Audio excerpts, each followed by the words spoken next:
नमस्ते, मेडिप्लाई health care को आपका स्वागत है। आज हम मेडिप्लाई हेल्थ केयर में जो गेस्ट हैं रिजल करीम सर आए हैं बांग्लादेश ढाका से। चेस्ट पेन का प्रॉब्लम था। डॉक्टर दिखाने के बाद उन्होंने कुछ टेस्ट दिए, लेकिन उसमें मालूम नहीं पड़ा कि ब्लॉकेज है कि नहीं। बट हमने उनको कैसे सहायता किए वो आपको बताएंगे। नमस्ते दादा। নমস্তে, আপনার নাম বলুন। আমার নাম এমডি রেজাউল করিম। কোথা থেকে আসছেন আপনি? আমি বাংলাদেশ থেকে আসছি। আপনার কি সমস্যা ছিল? আমার সমস্যা ছিল, হার্টের প্রবলেম ছিল। হ্যাঁ। আমি এক জায়গায় দেখাইছি, ওখানে আমার রোগ ধরা পড়েনি।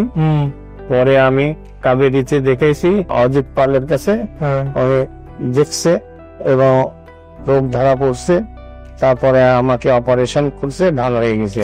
ओके, सो उन्होंने बोलना चाहते हैं कि वो डॉक्टर अजीत पिल्लाई के साथ देखा है कावेरी हॉस्पिटल में।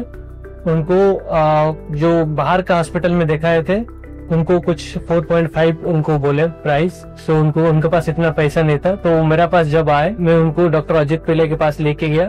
उन्होंने एंजियोग्राम करने के बाद उनको स्टंट डालने के लिए सलाह दिए। 3 लाख में कंप्लीट किए।